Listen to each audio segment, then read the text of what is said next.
शक्ति। कौशल्या ने एक रात सपना देखा।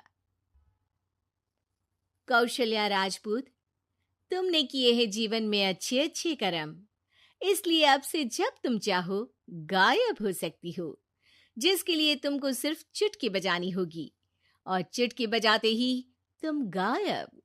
बस एक बात का ध्यान रखना, जहां तुमने कोई गलत काम किया तुमसे ये शक्ति वापस ले ली जाएगी। कौशल्या की नींद टूट जाती है। ये कैसा सपना था? गायब हो जाऊंगी मतलब? हे भगवान, कंबल ओढ़ के सो जाती हूँ, सपना कंबल के अंदर नहीं घुस पाएगा। कौशल्या डर के मारे कंबल ओढ़ के सो जाती है। सुबह कौशल्या मंदिर जाने लगती है। अरे बहू, जल्दी चल, भिखारियों को खाना भी तो खिलाना है। हाँ माँ जी, अभी आई।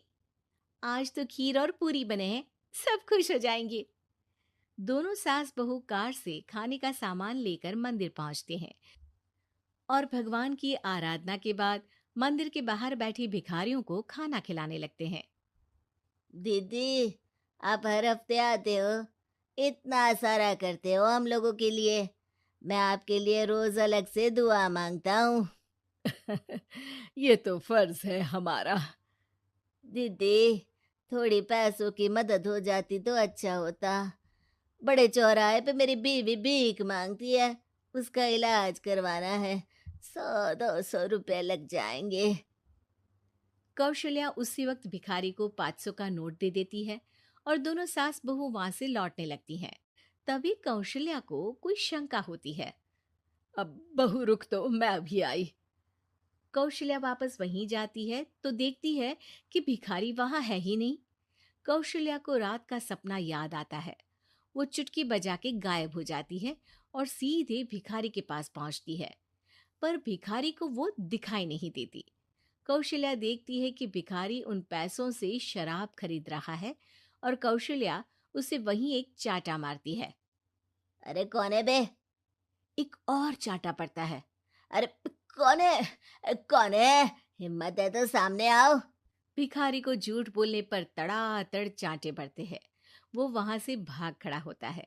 कौशल्या चुटकी बजा के वापस बहू के पास आ जाती है और मन ही मन सोचती है, ऐसे तो मैं कितने गलत काम रोक सकती हूँ, कितनी ताकतवर हूँ मैं, किसी को पता भी नहीं चलेगा। सासू माँ, आप क्या सोच रही हो? अब कुछ नहीं, कुछ भी तो नहीं। ठीक है, मुझे ना थोड़े पैसों की जरूरत थी। मेरे कजिन भाई है ना, उनकी तबीयत थोड़ी इधर उधर हो रही है। वो तो खुद से नहीं कहेंगे कि पैसे दे दो, पर बहन होने के नाते मेरा तो फर्ज बनता है ना कि भाई की मदद करूं। अरे हाँ हाँ, ले जाना पैसे। पैसे इसीलिए तो कमाते हैं कि जरूरत में काम आ सके। घर पहुंच के कौशल्या अपनी बहू को 10,000 रुपए दे देती है। कब जाएगी तू मायके? अम, कल शाम की ट्रेन है।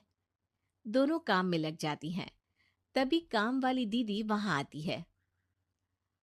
आज ना मैं आप लोगों के लिए पनीर बनाऊंगी। ठीक है, मंगवा लेती हूँ पनीर।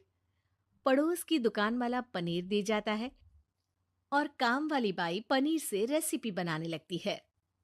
आज अपनी सुपर पावर काम वाली बाई पे ट्राई करती हूँ, देखूं तो सही किचन में करती क्या है ये। सास चुटकी बजा के गायब हो जाती है और किचन में पहुंचती है। बाई को खबर भी नहीं है कि कौशल्या भी किचन में ही है। आज तो मैं भी पनीर की सब्जी बनाऊंगी रात को अपने घर, और थोड़ा सा घी भी रख लेती हूँ। वैसे भी कौशल्या बुढ़िया खा खा के मोटी हो गई है।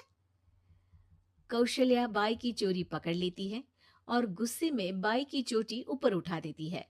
बाई को समझ भी नहीं आता कि उसकी चोटी खड़ी कैसे होगी। वो डर के मारे चीख पड़ती है। बहू भागते हुए किचन में आती है। अरे क्या हुआ? ये तुम्हारी चोटी खड़ी कैसे है? करंट लग गया है क्या? पता नहीं, शायद किचन में ना भूत है। बाई वहां से भाग खड़ी होती है और कौशल्या चुटकी बजा के अपने कमरे में टीवी देखने लगती है। बहू वहां जाती है। माँ जी, किचन में ना भूत है, बाई भाग गई। अरे भागने देना, भूत का तो पता नहीं, किचन में चोर जरूर था, और वो थी अपनी काम वाली। अच्छा हुआ चली गई। बहू को कुछ समझ नहीं आया। उसने किचन में जो देखा उसके सदमे में जो थी वो अभी तक। अगले दिन बहू अपने मायके के लिए निकल जाती है।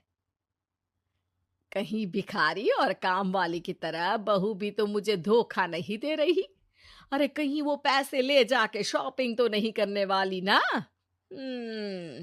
अभी पता लगाती हूँ मुझसे कुछ छिपा है भला। जैसे भगवान सब देख रहा है वैसे ही मैं भी सब देख रही हूँ। सास को अपनी शक्ति पर घमंड आ गया था।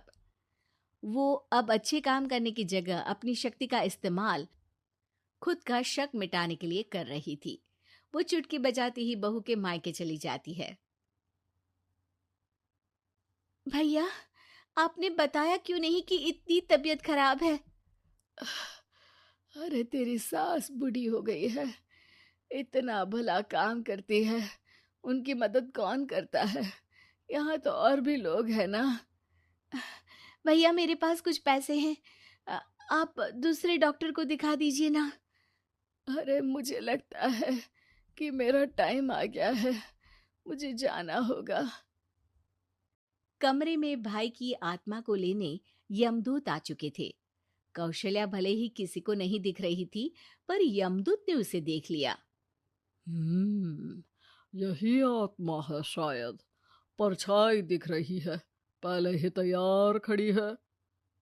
अरे आप कौन हो? यमराज का नाम सुना है? हैं? आप यमराज हो क्या? नहीं, हम उनके यहाँ जॉब करते हैं, आत्मा उठा के ले जाते हैं डिलीवरी वाले।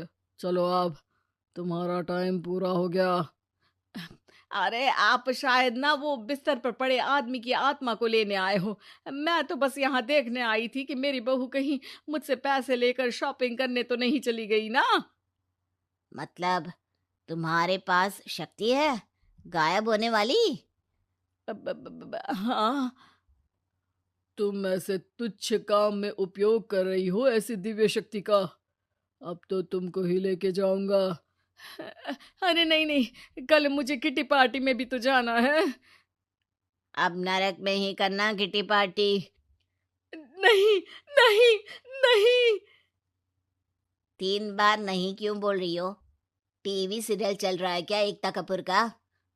अरे प्लीज मुझे जाने दो। आप तो उस बीमार आदमी की आत्मा को लेने आए थे ना। गलत डिलीवरी करोगे तो यमराज डांटेगा ना। बात तो सही कर रही हो, पर हमको उस पे दया आ गई। अभी उसकी उम्र ही क्या है, पर कुछ तो लेके जाना पड़ेगा ना।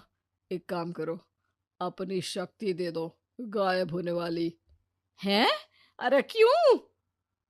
तुम पृथ्वी लोक का भ्रष्टाचार रोक सकती थी, चोरी रोक सकती थी, अरे कोरोना रोक सकती थी, पर तुमने अपनी बहू की जासूसी करना शुरू कर दिया।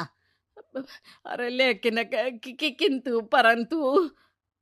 यमदूत सास की शक्ति लेके वापस चले जाते हैं। कौशल्या की परछाई हवा से नीचे गिरती है और जमीन पे आते आते कौशल्या का शरीर सामने आ जाता है। अरे लग गई, कितने ऊपर से फेंका। माँ जी, आप यहाँ ऊपर से कैसे गिरी? अरे समधन जी, आप अचानक कमरे में। सब घबरा जाते हैं। सास बहू को सारी बात बता देती है। ये लो आपके 10,000 रुपये। आपको मुझ पे इतना भी भरोसा नहीं है? अरे बहन, मुझे दर्द नहीं हो रहा है, अब अचानक से सब अच्छा होने लगा है। अरे तो फिर बिस्तर से उठ जाओ और मुझे लेटने दो।